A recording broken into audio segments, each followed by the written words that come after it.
Angle. We're coming to you live from the U.S.-Mexico border, just south of San Diego, as Sean said.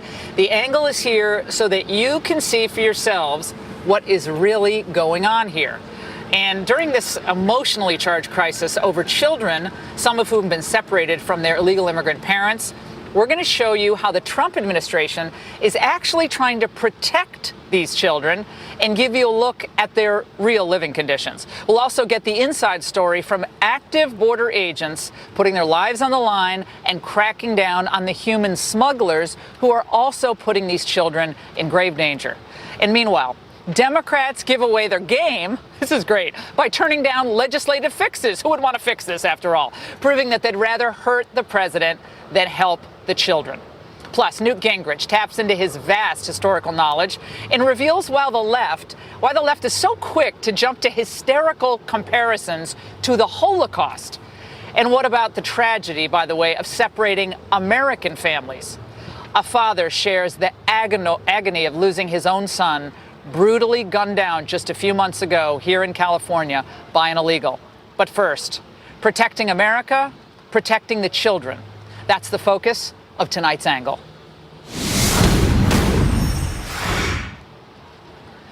The president has described what we're seeing on the border as a crisis, and it is.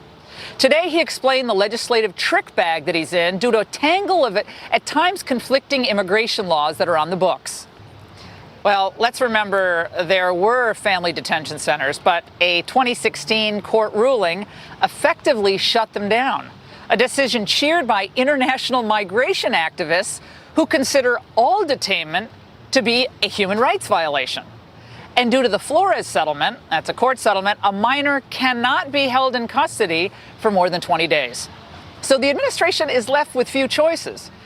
It's either enforce the law and arrest the border crossers, separating those families, or just let everybody with a child into the country, no questions asked. Now, that also would include human traffickers, drug cartels, and others who are exploiting the children that they're traveling with. So, do you see how irresponsible and even cruel it would be for the administration to just wave all family units in without even vetting who these people are?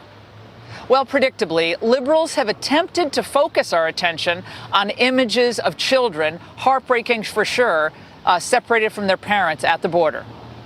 But I have a question. Where were they just a few years ago when Barack Obama faced a similar surge at the border? I don't recall the same type of wall-to-wall media outrage then, or the nasty charges that Obama had opened concentration camps for illegal kids. As someone who has spent a lot of time myself in Central America, I know how desperately hard it is for the children there and the terrible abuses that they endure both at home and in some cases when they come to the United States, that long trek, that entire way. And we're all really concerned about the well-being of children, and keeping children with their parents, of course, is always the ideal. But the truth of the matter is, the Homeland Security Secretary Kirstjen Nielsen said it right yesterday. Of the 12,000 kids in U.S. custody, it's 2,000, not 12,000, but 2,000 of them have been separated from their parents. The rest basically were abandoned. They had no families. Lost in this easy scapegoating of Donald Trump, of course, is a Bush-era law that got us into this crisis that we're seeing now at the border. So while it's well-intentioned, this flawed piece of legislation was designed to curb human trafficking. It had a slew of unintended consequences. It was called the William Wilberforce Trafficking Victims Protection Act of 2008. That law does not allow the government to immediately deport minors from any country other than Canada and Mexico, so no non-contiguous countries.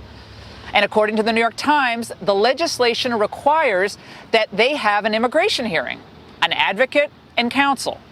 It also mandates that they are turned over to Health and Human Services and placed in, quote, the least restrictive setting that is in the best interest of the child, and to explore reuniting those children with family members.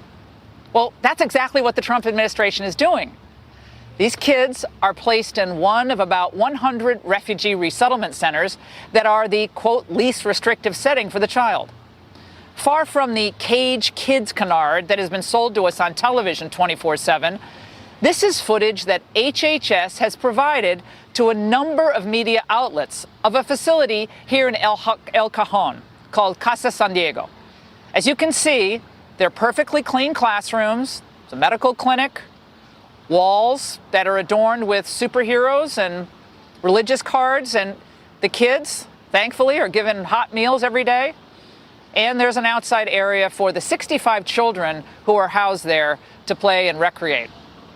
It's not ideal, but it's not a concentration camp, and don't say that. According to the staff at Casa San Diego, only 10% of the kids there were actually separated from their parents. 90% of those residents were trafficked, sent across the border alone. This house is similar to Casa Padre in Texas.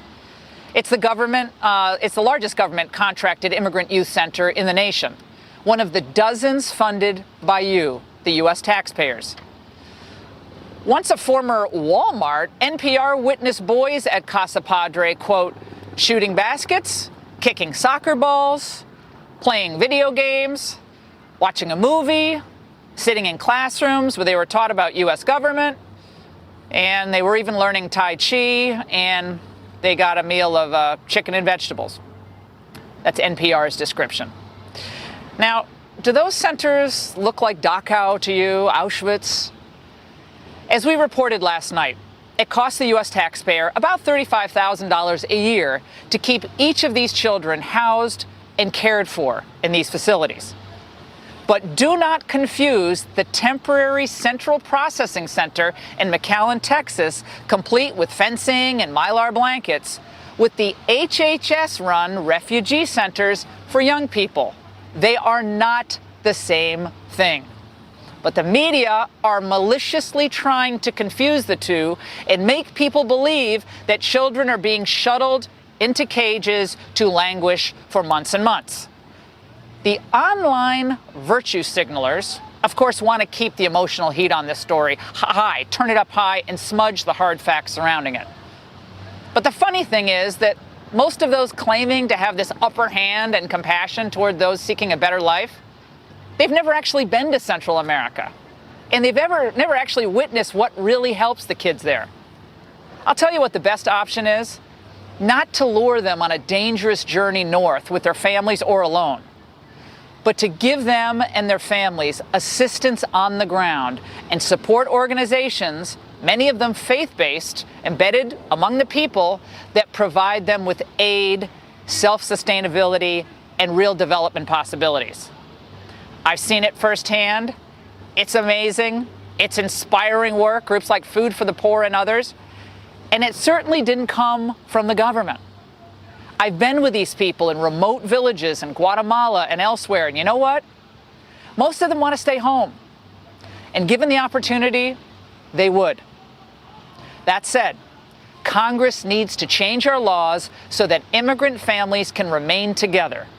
Allow the reinstitution of family detention centers so genuine asylum seekers can await trial without separation from their children. And at the same time, border agents should be allowed to turn back family units from all countries. We simply do not have the manpower or the money or the resources to stay in the international foster care business, investigating the relations of every child that enters the U.S. illegally and housing them throughout that entire lengthy process. In the meantime, the president is in kind of an impossible situation. He has a moral obligation to protect the American people and these children now in our care, even as the current law puts those obligations sometimes in conflict. It's time for members of both parties to stop playing politics with the border and the helicopters. Stop playing politics with the border and these immigrants and act. If you really care, do the right thing. And that's the angle.